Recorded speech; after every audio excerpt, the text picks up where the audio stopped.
Hi friends, welcome to Singappenne promo. இன்றைக்கி நம்ம சிங்கப்பெண்ணை சீரியலில் என்ன நடக்க போகுது அப்படின்னு பார்த்தீங்கன்னா, தாலி கட்டின அன்னைக்கே நம்ம ஆனந்தி பண்ண போகிற காரியத்தினால அன்பு எல்லார் முன்னாடியுமே ஆனந்தி கன்னத்தில் ஓங்கி பலார் பலார்னு வைக்கிறாரு. மொத்த கூட்டமே திகைச்சு போய் நிற்கிது. இதனால் என்ன நடக்க போகுது அப்படின்னு சொல்லிட்டு தாங்க பார்க்க போகிறோம்.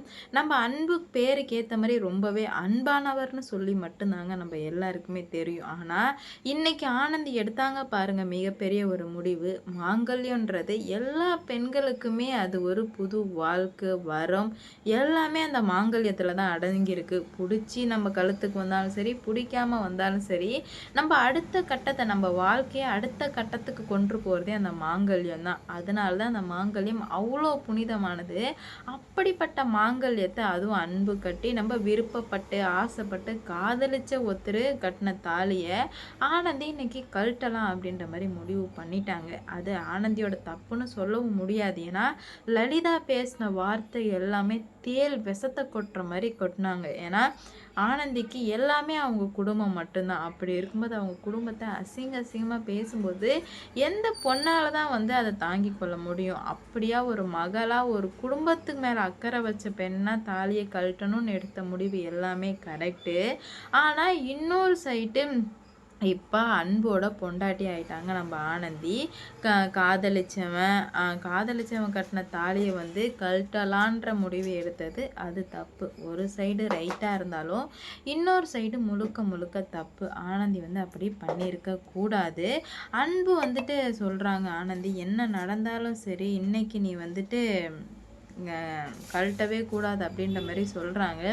ஆனால் ஆனந்தி கேட்குற மாதிரி இல்லை அன்பு, நான் கழட்டி தான் ஆவேன் அப்படின்ற மாதிரி கழட்டுறாங்க. ஆனால் அன்பு சொல்கிறாங்க, கழட்டாத ஆனந்தி, அது ரொம்ப பெரிய தப்பு, கழட்டாதன்னு சொல்கிறாங்க.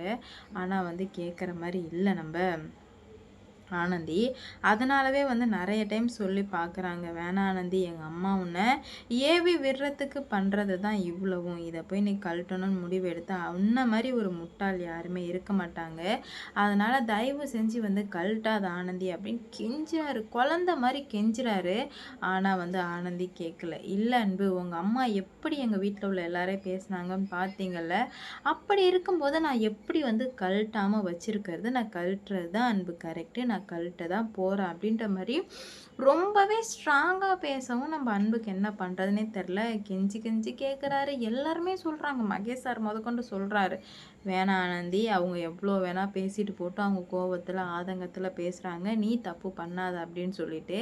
இல்லை சார், என்னால் என் குடும்பத்தை விட்டு கொடுத்துட்டு இருக்க முடியாது, அதனால் நான் கழட்ட தான் சார் போகிறேன் அப்படின்னு சொல்லிட்டு இவ்வளோ தூரம் வரை வந்துட்டாங்க. கழட்டுறது ஜஸ்ட்டு இப்படி எடுத்தால் போதும் கழட்டிடலாம். அந்த சமயத்தில் நம்ம அன்பு கோவம் வச்சார் பாருங்க ஆனந்தி கன்னத்தில். உண்மையாலுமே வேற லெவலுங்க.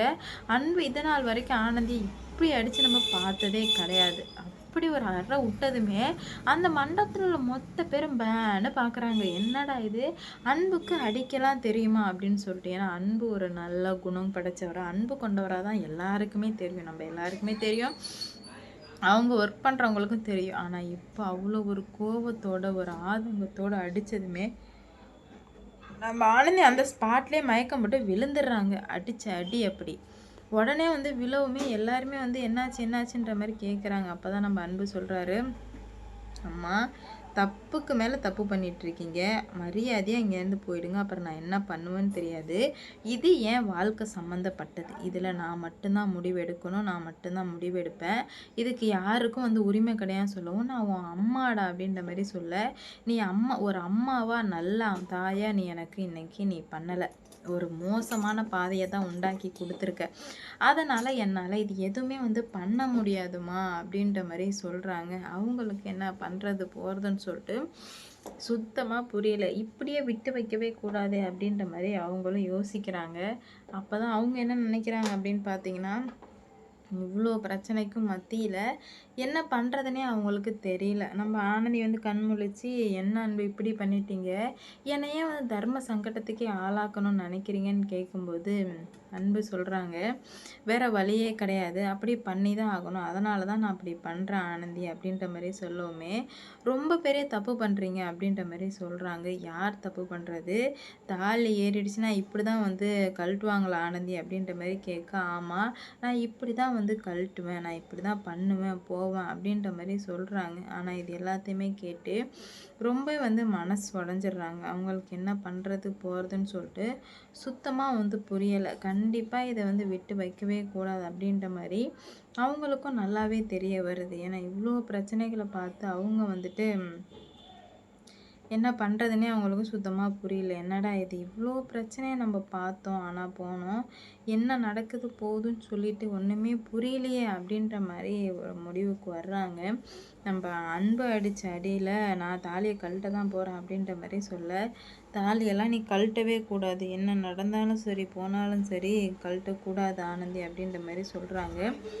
ஏன் ஏன் வந்து கழட்டக்கூடாது அப்படின்ற மாதிரி கேட்கவுமே, நீ வந்துட்டு நான் அது நம்ம 2 பேரும் வந்து முடிவெடுத்தது, நம்ம 2 பேர் மனசு சம்மந்தப்பட்டது, அதனால நம்ம பண்ணி தான் ஆகணும் அப்படின்ற மாதிரி சொல்லவுமே, என்ன பண்ணுறது போதுன்னு சொல்லிட்டு சுத்தமாக புரியல. இப்படியே விட்டு வச்சா சரி வரான்னு சொல்லிட்டு தான் நம்ம அன்பு வந்து, இன்னொரு வாட்டி நீங்கள் பண்ணீங்க அப்படின்னா அப்புறம் நாங்கள் என்ன பண்ணோன்னு எனக்கே தெரியாது ஆனந்தி, அதனால் நீ தேவையில்லாமல் எங்கள் அம்மா சொல்கிறாங்க அப்படி இப்படின்னு சொல்லிட்டு எதுவும் பண்ணிடாதன்னு சொல்கிறாங்க. ஆனால் இவங்களுக்கு ரொம்ப குழப்பம் தாங்க முடியல.